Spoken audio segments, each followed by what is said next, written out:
देखिए दोस्तों, question number 20 आप लोगों को स्क्रीन में दिख रहा होगा। और क्वेश्चन नंबर 20 में देखिए क्या कहा गया है कि निम्न सूचनाओं से 31 मार्च 2019 को समाप्त होने वाले वर्ष के लिए आय व्यय खाता बनाइए। यानी कि इनकम एंड एक्सपेंडिचर अकाउंट बनाने के लिए हम लोगों से कहा जा रहा है। तो चलिए बनाते हैं।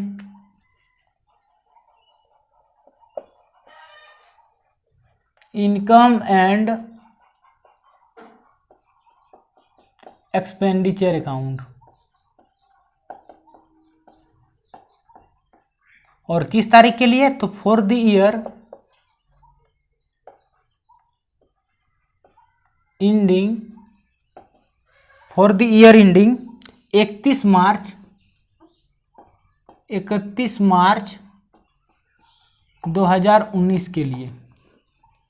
ठीक है, इधर डेबिट साइड और इधर क्रेडिट साइड, इस प्रकार से एक फॉर्मेट बनाना है। इधर हम लोग लिखते हैं एक्सपेंडिचर को, फिर एक्सपेंडिचर का अमाउंट, और इधर इनकम और इनकम का अमाउंट। ठीक है, देखिए इधर जितने भी खर्चे हैं खर्चे को लिखेंगे, लेकिन वैसे खर्चे जो रेवेन्यू नेचर का है, और इधर जितना भी इनकम है इनकम को लिखेंगे, लेकिन वैसे इनकम जो रेवेन्यू नेचर का है। कैपिटल नेचर का हम लोग यहाँ पर नहीं लिखते हैं। तो देखिए दोस्तों, दिया हुआ है फी कलेक्टेड, यानी फीस मिला मतलब इनकम हुआ तो इनकम साइड में।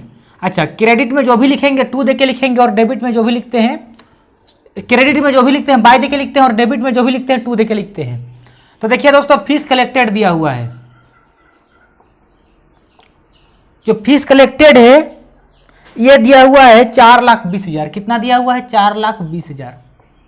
ठीक है, और देखिए क्या दिया हुआ है, तो दिया हुआ है सैलरी पेड, सैलरी दिए तो खर्चा हुआ, खर्चा को डेबिट साइड में टू सैलरी पेड। और जो सैलरी पेड है ये दिया हुआ है 3 लाख। कितना दिया हुआ है? 3 लाख। ठीक है, और देखिए दोस्तों, टूर्नामेंट एक्सपेंसेस खर्चा है तो खर्चा साइड में, टूर्नामेंट एक्सपेंसेस कितना है? 15,000। ठीक है, उसके बाद देखिए दोस्तों, travelling expenses to travelling expenses खर्चा है तो खर्चा साइड में दिया हुआ है 18,000।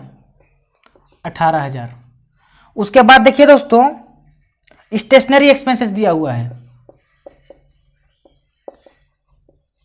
स्टेशनरी एक्सपेंसेस, और ये स्टेशनरी एक्सपेंसेस भी दिया हुआ है 15,000 का। कितना दिया हुआ है? 15,000 का। उसके बाद देखिए दोस्तों, रेंट पेड, रेंट दिए तो भी खर्चा है, रेंट भी खर्चा है, तो सारे खर्चे को डेबिट साइड में, रेंट पेड। और ये दिया हुआ है 12,000। कितना दिया हुआ है? 12,000 का। उसके बाद देखिए दोस्तों, postage and telephone expenses, postage and telephone expenses, और ये दिया हुआ है 10,000। कितना दिया हुआ है? 10,000। देखिए दोस्तों, लास्ट में दिया हुआ है परचेज ऑफ बुक्स, यानी किताब खरीदें। तो देखिए दोस्तों, किताब खरीदना, बुक्स परचेज करना, ये रेवेन्यू एक्सपेंसेस नहीं है, क्योंकि हम लोग बुक हमेशा नहीं खरीदते हैं। हम लोग एक बार खरीदते हैं तो एक सेशन काम चल जाता है, यानी रेवेन्यू नेचर का नहीं है, इसलिए बुक परचेज नहीं होगा। यहाँ पर वही होगा जो रेवेन्यू नेचर का है, और रेवेन्यू नेचर का मतलब जो बार बार होने वाला है, यानी बुक हम लोग बार बार नहीं खरीदते हैं, इसलिए बुक वाला तो नहीं होगा, वो कन्फ्यूजन के लिए दिया हुआ है। अब देखिए दोस्तों, किधर का जोड़ अधिक होता है, किधर का जोड़ हम लोगों का अधिक हो रहा है। तो देखिए 4,20,000 आपका क्रेडिट साइड में दिख रहा है, जबकि 4,20,000 कहीं पर भी डेबिट साइड में उतना अमाउंट नहीं है, यानी कि क्रेडिट का ही जोड़ अधिक होना चाहिए, और इधर का ही जोड़ अधिक है, क्रेडिट का ही जोड़ अधिक है। कितना है? 4,20,000। तो नियम क्या है कि जिधर का जोड़ अधिक होगा उसी को लिखते हैं दोनों साइड, यानी कि उसी अमाउंट को इधर भी लिखना होगा। अब इसमें से इन सबको जोड़ के माइनस करेंगे, जो बचेगा उसका नाम होगा सरप्लस, और यही हम लोगों का बैलेंसिंग फिगर यानी कि आंसर है। तो देखिए दोस्तों, इन सबको अगर माइनस कर रहे हैं तो हम लोगों का 50,000 बच रहा है, और 50,000 ही इस क्वेश्चन का राइट आंसर है। सरप्लस, सरप्लस इसका आंसर को सरप्लस कहते हैं। देखिए दोस्तों, सरप्लस का जो नाम है, दरअसल शॉर्टकट में हम लोग इसको सरप्लस कहते हैं। इसका दरअसल में नाम है आपका excess of income, excess of income, excess of income over expenditure, over expenditure. ठीक है, यानी कि इनकम जो है, इनकम ज्यादा है। देखिए 4,20,000 है, किससे? ओवर एक्सपेंडिचर, एक्सपेंडिचर से।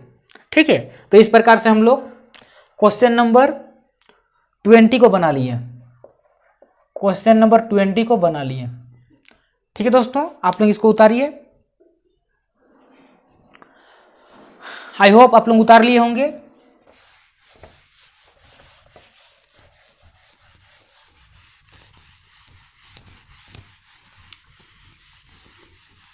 दोस्तों अब हम लोग देखिए क्वेश्चन नंबर 22 को बनाते हैं, 22 नंबर को, नहीं 21 को, 21 नंबर को।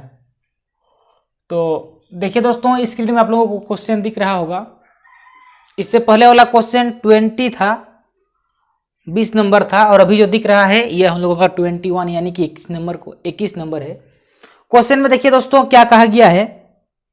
तो क्वेश्चन नंबर 21 में देखिए बोला जा रहा है कि निम्नलिखित प्राप्ति एवं भुगतान खाते से 31 मार्च 2018 को समाप्त होने वाले वर्ष के लिए आय व्यय खाता बनाइए। यानी कि इनकम एंड एक्सपेंडिचर अकाउंट बनाने के लिए कहा जा रहा है। इनकम एंड एक्सपेंडिचर अकाउंट हम लोगों से बनाने के लिए कहा जा रहा है। किस साल के लिए? तो फॉर द ईयर एंडिंग, तारीख देखिए दिया हुआ है 31 मार्च 2018, 31 मार्च 2018 के लिए। इधर क्रेडिट साइड और इधर हम लोगों का डेबिट साइड। ठीक है, चलिए फॉर्मेट बनाते हैं।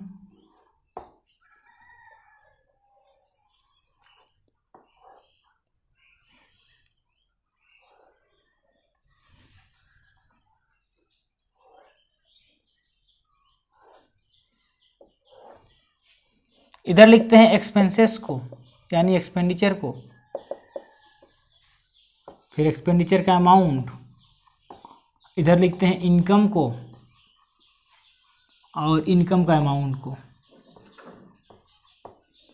ठीक है, अमाउंट के नीचे रुपया का सिंबल। देखिए दोस्तों क्वेश्चन में क्या क्या दिया हुआ है। तो क्वेश्चन में दिया हुआ है आपका, देखिए रिसीव साइड में दिया हुआ है डोनेशन। डोनेशन मिला मतलब इनकम है, तो इधर इनकम साइड में हो जाएगा बाय डोनेशन। और डोनेशन देखिए दोस्तों दिया हुआ है 6,000। कितना दिया हुआ है? 6,000 दिया हुआ है। और देखिए क्या दिया हुआ है, सब्सक्रिप्शन दिया हुआ है 10,000 बाय सब्सक्रिप्शन 10,000। और देखिए दोस्तों क्या दिया हुआ है, लीगासीस दिया हुआ है। तो ये लीगासीस यहां पर नहीं होगा, ये बैलेंस शीट में होता है, बैलेंस शीट का लायबिलिटी साइड में, यहां पर नहीं होगा। देखिए उसके बाद दिया है इंटरेस्ट, ब्याज मिला। ब्याज मिला मतलब इनकम है, तो इनकम साइड में इंटरेस्ट। और इंटरेस्ट दिया हुआ है 75 रुपया। कितना दिया हुआ है? 75 रुपया। ठीक है, अब देखिए दोस्तों पेमेंट साइड में क्या क्या दिया हुआ है। तो पेमेंट साइड में दिया हुआ है आपका सैलरी। सैलरी खर्चा है, वेतन दे रहे हैं तो खर्चा कर रहे हैं, तो खर्चा साइड में सैलरी। और सैलरी दिया हुआ है 2600। कितना दिया हुआ है? 2600। और देखिए दोस्तों क्या दिया हुआ है, रेंट। तो रेंट भी खर्चा है, रेंट दिया हुआ है 1200। ठीक है, और देखिए प्रिंटिंग दिया हुआ है, टू प्रिंटिंग, और प्रिंटिंग दिया हुआ है 300।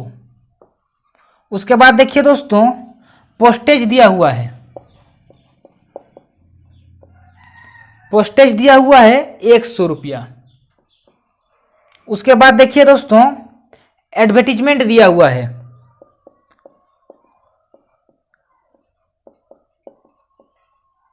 विज्ञापन। तो खर्चा है, विज्ञापन कर रहे हैं मतलब खर्चा कर रहे हैं। और यह दिया हुआ है 250 रुपया, 250 रुपया दिया हुआ है। ठीक है। और देखिए क्या दिया हुआ है, इन्वेस्टमेंट दिया है। तो इन्वेस्टमेंट जो है ये हम लोगों का रेवेन्यू एक्सपेंसेस नहीं है। इन्वेस्टमेंट का मतलब आप अपने पैसे को कहीं पर इन्वेस्ट कर दिए, कहीं पर जमा कर दिए, तो खर्चा थोड़े हुआ, तो खर्चा साइड में नहीं होगा, क्योंकि आप बार बार थोड़े कर। देखिए रेवेन्यू यहाँ पर उसी को लिखते हैं जो बार बार होने वाला है। क्या हम लोग बार बार इन्वेस्ट करते हैं? नहीं ना, खर्चा नहीं है वो, इसलिए खर्चा साइड में नहीं होगा। इस प्रकार से देखिए दोस्तों, जितना भी था हम लोग सबको बैठा दिए। अब देखते हैं किधर का जोड़ अधिक होगा, किधर का जोड़ अधिक होगा। तो देखिए इधर 10 और 6 16,000, जबकि 16,000 का सामना करने वाला इधर नहीं है, तो इधर का ही जोड़ अधिक होगा। 16,075 रुपया, 16,075 रुपया। इस 16,075 रुपया में से इन सबको जोड़ के माइनस करेंगे। तो देखिए दोस्तों, इन सबको जोड़ के माइनस करने पर हम लोगों का हो रहा है 11,625 रुपया। और जो 11,625 रुपया है यही हम लोगों का राइट आंसर है, और इसी को हम लोग सरप्लस बोलते हैं, और यही बैलेंसिंग फिगर यानी कि आंसर है। और सरप्लस का जो नाम है, यह इसका दरअसल नाम है आपका excess of income over expenditure, यानी इनकम ज़्यादा है किससे? खर्चा से। तो इस प्रकार से दोस्तों हम लोग क्वेश्चन नंबर 21 को भी बना लिए। ठीक है दोस्तों, अगला वीडियो में हम लोग क्वेश्चन नंबर 22, 23 इस प्रकार से सब बनाएंगे। दोस्तों आप लोगों से यही है कि आप लोग जो है सो वीडियो को देखिए और कॉमर्स के हर एक ज़रूरतमंद बच्चों तक पहुंचा दीजिए, जो भी बच्चे कॉमर्स पढ़ रहे हैं। क्योंकि देखिए दोस्तों, हम सारे क्वेश्चन को बना रहे हैं, एक भी स्किप नहीं कर रहे हैं, A to Z कंप्लीट पढ़ा रहे हैं। तो इसका भरपूर फायदा आप लोग भी उठाएं और अन्य बच्चों को भी उठाने का मौका दें। ठीक है, आज के लिए बस इतना ही। अगला वीडियो आप लोग को जल्दी मिलेगा। अगर आप लोग हमारे इस चैनल को सब्सक्राइब नहीं किए तो सब्सक्राइब कर लें, ताकि जैसे ही हम वीडियो अपलोड करें तो आप लोगों को सबसे पहले देखने को मिले, और इसका भरपूर फायदा उठाएं। जितना भी यहाँ पर बनाया जा रहा है, जितना भी क्लास लिया जा रहा है, इन क्लास को आप लोग देखें, नोट्स भी तैयार करें। और ये जो वीडियो बनाया जा रहा है, जो भी क्लास लिया जा रहा है, ये आप लोगों के लिए रामबाण साबित होने वाला बहुत ही काम का चीज़ है। ठीक है दोस्तों, तो आज के लिए बस इतना ही। आप लोगों को अगला वीडियो जल्दी मिलेगा। तब तक के लिए आप लोग घर में रहें, सुरक्षित रहें, अपना ख्याल रखें, अपनों का ख्याल रखें। धन्यवाद।